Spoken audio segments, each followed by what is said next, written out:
الحمد لله نحمده ونستعينه ونستغفره ونؤمن به ونتوكل عليه ونعوذ بالله من شرور أنفسنا ومن سيئات أعمالنا من يهده الله فلا مضل له ومن يضلله فلا هادي له ونشهد أن لا إله إلا الله وحده لا شريك له ونشهد أن سيدنا وسندنا ومولانا ومرجعنا ومولانا محمدا عبده ورسوله أما بعد فأعوذ بالله من الشيطان الرجيم بسم الله الرحمن الرحيم والضحى والليل إذا سجى ما ودعك ربك وما قلى وللآخرة خير لك من الأولى ولسوف يعطيك ربك فترضى آمنت بالله صدق الله العظيم وصدق رسوله النبي الكريم الأمين ونحن على ذلك لمن الشاهدين والشاكرين والحمد لله رب العالمين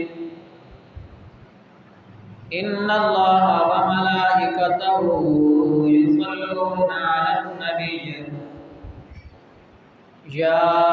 أيها الذين آمنوا صلوا عليه وسلموا تسليما اللهم صل على سيدنا ومولانا محمد وعلى آل سيدنا ومولانا محمد وبارك وسلم وصل عليه الصلاة والسلام عليك يا رسول الله الصلاة والسلام عليك يا حبيب الله الصلاة والسلام عليك يا سيدي يا رحمة للعالمين وعلى آلك وأصحابك يا سيدي يا خاتم النبيين مولاي صل وسلم دائما أبدا على حبيبك خير الخلق كلهم يا أكرم الخلق ما لي من ألوذ به سواك عند حلول الحادث الأمم هو الحبيب الذي ترجى شفاعته لكل حول من الأحوال مقتحم محمد سيد القرنين والثقلين والفريقين من عرب ومن عجم يا رب بالمصطفى بلغ مقاصدنا واغفر لنا ما مضى يا واسع الكرم واستفرغ الدمع من عين قد امتلأت والمحارم والزم حمية الندم میرے محترم محتشم حضرات، میں نے آپ کے سامنے قرآن مجید فرقان حمید کی چند آیات مقدسہ تلاوت کرنے کا شرف حاصل کیا ہے۔ دعا ہے اللہ رب العزت مجھے حق اور سچ بیان کرنے کی توفیق عظیم عطا فرمائے اور ہم سب کو سمجھنے کی پھر اس پر عمل کرنے کی توفیق کاملہ اور اجر عطا فرمائے۔ نعمت جتنی بڑی ہو اس کے ملنے پر خوشی بھی اتنی ہی زیادہ ہوتی ہے۔ سید عالم صلی اللہ علیہ وسلم اللہ تعالیٰ کی نعمت عظمیٰ سب سے بڑی نعمت ہیں۔ باقی سب نعمتیں آپ ہی کے وسیلہ سے اور آپ ہی کے صدقہ سے ہیں۔ چنانچہ محبت کے ساتھ ساتھ عقل و دانش کا بھی تقاضا ہے۔ جان عالم صلی اللہ علیہ وسلم کی ولادت باسعادت کے موقع پر خوشی کا اظہار کیا جائے، شریعت کے تابع رہتے ہوئے رب تعالیٰ کی نعمت عظمیٰ کا خوب چرچا کیا جائے۔ چنانچہ اظہار تشکر اور تحدیث نعمت کے لیے ہی مسلمان میلاد مصطفیٰ صلی اللہ علیہ وسلم کے موقع پر جشن مناتے ہیں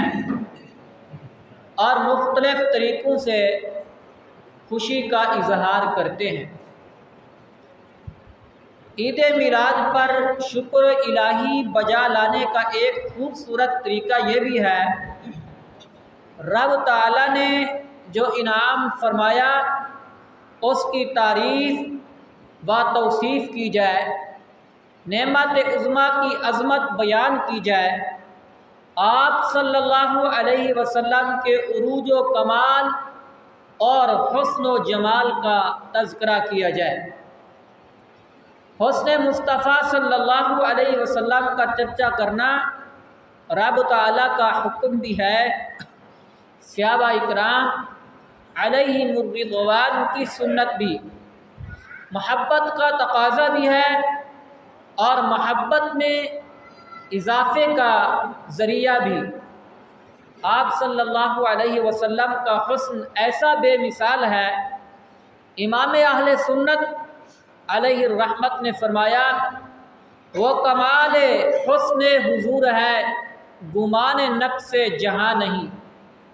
وہ کمال حسن حضور ہے گمان نقص جہاں نہیں، یہی پھول خار سے دور ہے، یہی شمع ہے کہ دھواں نہیں، نہیں جس کے رنگ کا دوسرا، نہیں جس کے رنگ کا دوسرا، نہ تو ہو کوئی نہ کبھی ہوا، کہو اس کو گل کہیے کیا، کہے اس کو گل کہیے کیا بنی کہ گلو کا ڈھیرا کہاں نہیں۔ آپ فرماتے ہیں اللہ پاک نے جو نبی دو عالم نور مجسم صلی اللہ علیہ وسلم کو حسن عطا فرمایا، اور آپ کا حسن ایسا بے مثال حسن ہے، اس کے اندر عیب کا تو گمان بھی نہیں ہو سکتا۔ فرمایا نبی کریم صلی اللہ علیہ وسلم ایک ایسا پھول ہے جس میں کوئی کانٹا وغیرہ نہیں ہے، اور فرمایا کہ ایک ایسی شمع ہے جس میں کوئی دھواں نہیں ہے۔ تو نبی کریم صلی اللہ علیہ وآلہ وصحبہ وسلم کی ذات پاک کا تذکرہ رب کریم نے بھی فرمایا اور نبی پاک صلی اللہ علیہ وسلم کے صحابہ نے بھی فرمایا۔ آج سید عالم صلی اللہ علیہ وسلم کے جسم مبارک کے کچھ اعضائے کریمہ کے حسن کا کچھ ذکر ہوگا۔ رب تعالیٰ نے قرآن کریم فرقان حمید میں اپنے پیارے محبوب صلی اللہ علیہ وسلم کا چہرہ انور کا بھی ذکر فرمایا ہے، آپ علیہ الصلاۃ والسلام کی حیات طیبہ کا بھی ذکر فرمایا ہے، آپ علیہ الصلاۃ والسلام کے سینہ پاک کا بھی ذکر فرمایا ہے، اور آپ علیہ الصلاۃ والسلام کے زلف پاک کا بھی ذکر فرمایا ہے، آپ علیہ الصلاۃ والسلام کی گفتار کا بھی ذکر فرمایا ہے۔ تو سرکار دو عالم نور مجسم صلی اللہ علیہ وسلم کا سر اطہر دیگر اعضائے مبارکہ کی طرح ظاہری و باطنی حسن کا بھی پیکر تھا، اور اس کی عظمت اور شان کے بھی کیا کہنا۔ جان عالم صلی اللہ علیہ وسلم کا سر انور اعتدال کے ساتھ قدر بڑا تھا، نہ جو چھوٹا تھا کہ حسن کے عروج میں کوئی کمی ہو، اور نہ ہی بہت بڑا تھا کہ حسین نہ لگے، بلکہ تناسب اور توازن کے ساتھ قدر بڑا تھا۔ سیدنا علی المرتضی رضی اللہ تعالی عنہ نبی کریم صلی اللہ علیہ وسلم کے سر انور کا حسن بیان کرتے ہوئے فرماتے ہیں، کان عظیم الہامتی، یعنی آپ صلی اللہ علیہ وسلم کا سر انور عظیم تھا۔ محدثین نے لکھا، انسان کی فضیلت، انسان کی قدر و منزلت عقل و شعور، دماغی قوت اور باطنی حواس کے ذریعے بڑھتی ہے۔ قدرت نے جان عالم صلی اللہ علیہ وسلم کے سر انور کو موزونیت کے ساتھ قدر بڑا پیدا فرمایا، تاکہ اس کی زیارت سے ہی معلوم ہو جائے اس میں موجود دماغ کی قوت، فہم، بصارت اور حواس باطنہ بے مثل اور باکمال ہیں۔ سروراں صلی اللہ علیہ وسلم کے سر انور کی عظمت کا اظہار اس وقت بھی ہوگا جب محشر میں تمام لوگ رب تعالیٰ کی بارگاہ میں سفارش کرنے والے کے لیے انبیاء کرام علیہم الصلاۃ والسلام کے پاس حاضر ہوں گے، اور سبھی جلال الہی کے سبب شفاعت سے انکار کر دیں گے۔ آخر میں شافع محشر کی بارگاہ میں حاضر ہو کر التجا پیش کریں گے، چنانچہ آپ سجدے میں سر رکھ کر رب تعالیٰ کی بے مثال حمد کریں گے، تو اللہ تعالیٰ کی طرف حکم ہوگا، یا محمد ارفع راسک وقل یسمع لک وسل تعطی واشفع تشفع۔ اے پیارے محبوب صلی اللہ علیہ وسلم، آپ اپنا سر مبارک اٹھائیں، آپ کی بات سنی جائے گی، اور آپ سوال کریں، آپ کو عطا کیا جائے گا، اور آپ شفاعت کیجئے، آپ کی شفاعت کو قبول کیا جائے گا۔ سارے انور کو خالق کائنات جل جلالہ نے ایسی عظمت عطا فرمائی ہے کہ اس کے سامنے تمام سرداروں کے سر جھک جاتے ہیں۔ اعلی حضرت فاضل بریلی رحمۃ اللہ تعالی علیہ نے کاہی خوب کہا، فرماتے جس کے آگے سروراں خم رہیں، جس کے آگے سروراں خم رہیں، اس سر تاج رفعت پہ لاکھوں سلام۔ نبی پاک صلی اللہ علیہ وسلم کے منہ مبارک بھی حد درجہ حسین اور بابرکت ہیں۔ ان کا حسن بیان کرتے ہوئے دیدار کرنے والوں نے بتایا کہ منہ مبارک حد درجہ خوبصورت، نہایت سیاہ گھنے اور پورے سر پر پھیلے ہوئے تھے۔ سیدنا ابو طفیل عامر رضی اللہ تعالی عنہ نے فرمایا، رأیت النبی صلی اللہ علیہ وسلم یوم فتح مکہ فما انسى بیاض وجہہ وشدۃ سواد شعرہ۔ آپ فرماتے ہیں میں نے فتح مکہ کے دن نبی اکرم صلی اللہ علیہ وسلم کی زیارت کی، آپ کے چہرہ اقدس کا گورا رنگ اور بالوں کی پرکشش سیاہی مجھے کبھی نہیں بھولتی۔ نبی پاک صلی اللہ علیہ وسلم کے بال مبارک نہ تو بالکل سیدھے تھے نہ گھنگریالے تھے، بلکہ سیدھے خمدار تھے۔ نبی پاک صلی اللہ علیہ وسلم کی مبارک زلفیں کبھی آدھے کان مبارک تک ہوتی، کبھی کانوں کی نچلی لو تک ہوتی اور کبھی بڑھ کر مبارک کندھوں کو چھو لیتی۔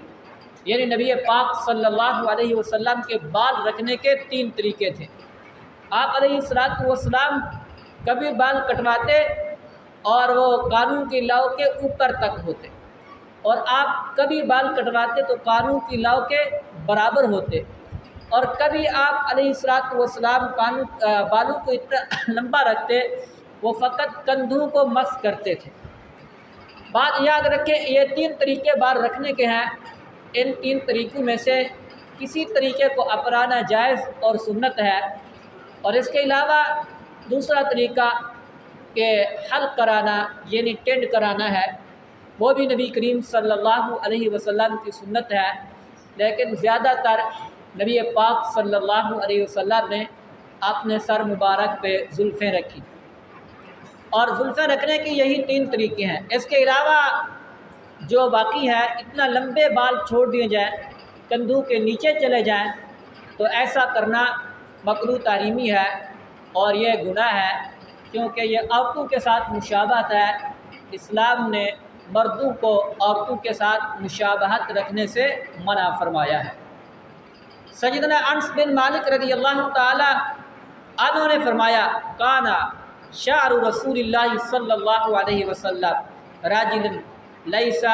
بالسبط ولا الجعد بین اذنیہ وعاتقہ۔ رسول اللہ صلی اللہ علیہ وسلم کے منہ مبارک خمدار تھے، نہ گھنگریالے بالکل مڑے ہوئے نہ بالکل سیدھے، وہ کانوں اور کندھوں کے درمیان ہوتے تھے۔ پیدائشی طور پر ہی گیسوئے مطہر ایسے ترتیب دار تھے کہ کنگھی کرنے کی ضرورت نہیں پڑتی تھی، تاہم سنت بنانے کے لیے نبی پاک صلی اللہ علیہ وسلم کبھی کبھی اپنے بالوں مبارک کو کنگھی فرماتے تھے، اور برکت حاصل کرنے کے لیے کبھی کبھی امہات المؤمنین رضی اللہ تعالی عنہم بھی کنگھی کر دیتی تھی۔ مانگ مبارک بالوں کے درمیان سے ہوتی تھی۔ امام اہل سنت اعلی حضرت علیہ الرحمت نے کیا ہی خوب فرمایا، لیلۃ القدر میں مطلع الفجر حق، مانگ کی استقامت پہ لاکھوں سلام۔ مسلمان کا یہی طریقہ ہے کہ اگر مانگ نکالنی ہے تو درمیانے میں مانگ نکالیں، ناک کی سیدھ کے برابر مانگ نکالیں۔ اس کے علاوہ دائیں بائیں جانب نکالنا یہ یہود و نصارہ کا طریقہ ہے، اور اس سے مسلمانوں کو بچنا چاہیے۔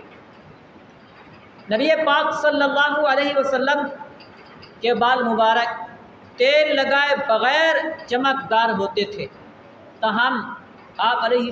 السلام سنت بنانے کے لیے تیل بھی بہت استعمال فرمایا کرتے تھے۔ نفاست کے پیش نظر نبی پاک صلی اللہ علیہ وسلم امامہ شریف کو تیل سے بچانے کے لیے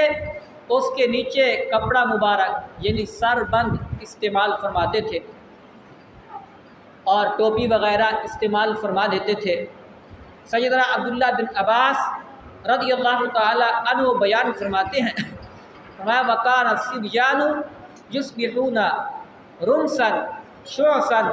وَيُصْبِحُ رسول اللہ صلی اللہ علیہ وسلم دہیناً کحیلاً۔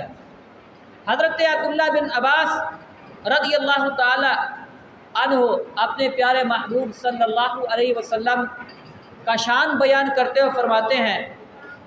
بچے صبح بیدار ہوتے تو ان کی آنکھوں کے کنارے میں میل جمی ہوتی تھی۔ فرمایا بال بکھرے ہوتے تھے، مگر رسول اللہ صلی اللہ علیہ وسلم کا بچپن بھی بے مثال تھا۔ فرماتے ہیں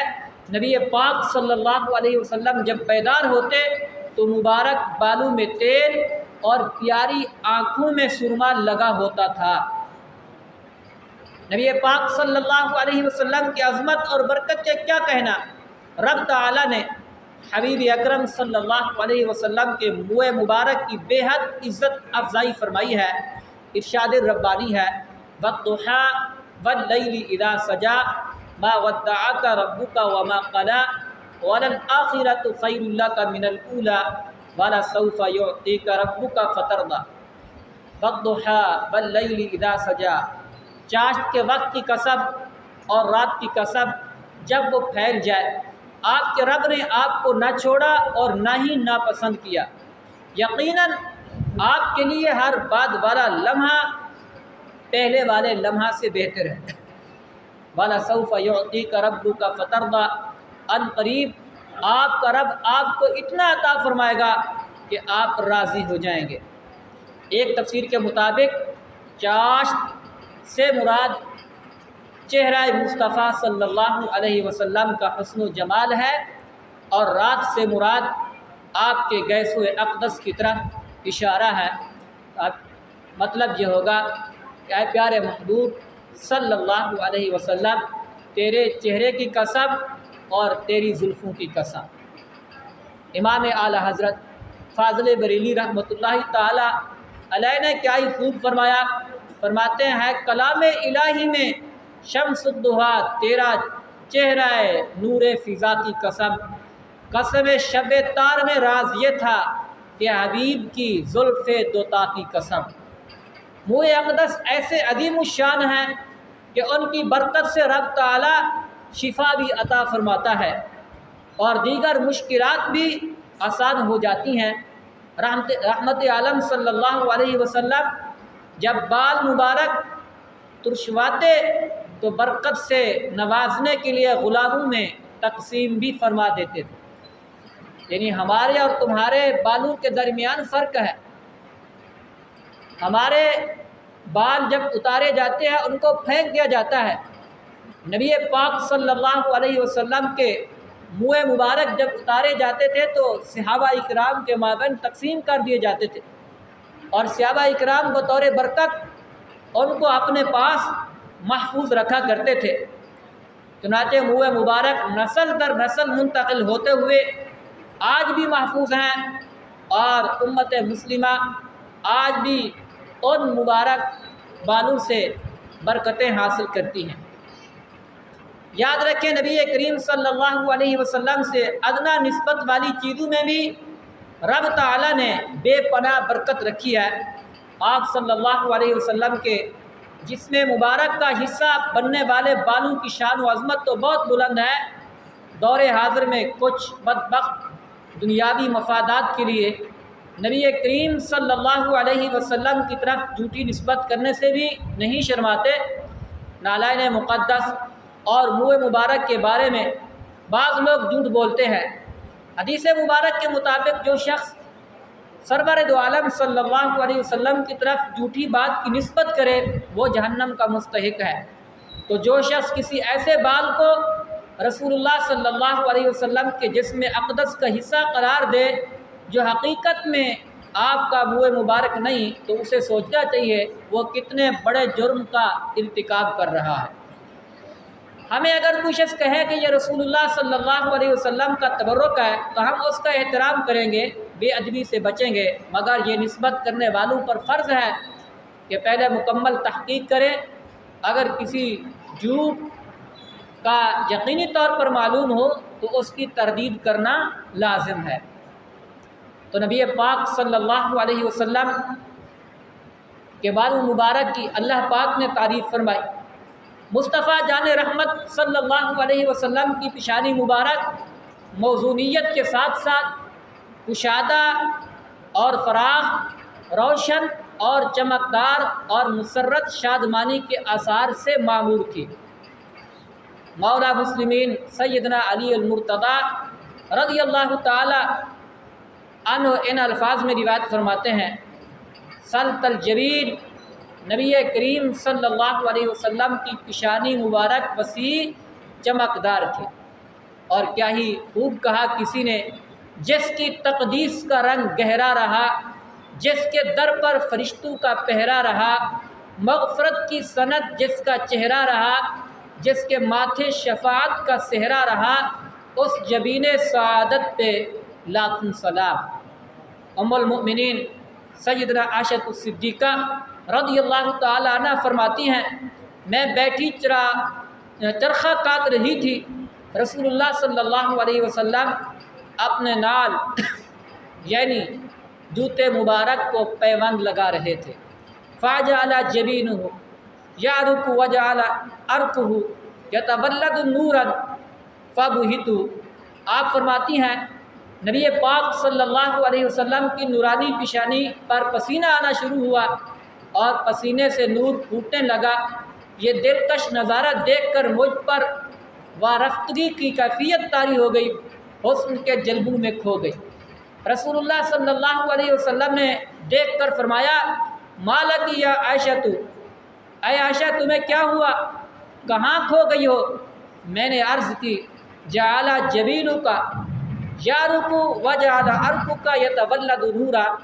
آپ کی پیشانی پر پسینہ آ رہا تھا، اس سے نور پھوٹنے لگا تو میں بے خود ہو گئی۔ ام المؤمنین رضی اللہ تعالی عنہ نے مزید کہا، اگر ابو کبیر حضلی آپ کی زیارت کرتا تو اسے معلوم ہو جاتا آپ اس کے شعر کا زیادہ مصداق ہیں۔ اس نے آپ کو دیکھا نہیں تھا تو شعر کسی اور کے لیے کہا، آپ کو دیکھتا تو کہتا یہ شعر صرف آپ ہی کے لیے ہے۔ فَإِذَا نَظَرْتَ إِلَىٰ سِرَّةِ وَجْهِهِ بَرَقَتْ كَبَرْقِ الْعَارِضِ الْمُتَحَلَّلِ، جب تم اس کے روئے روشن کو دیکھو گے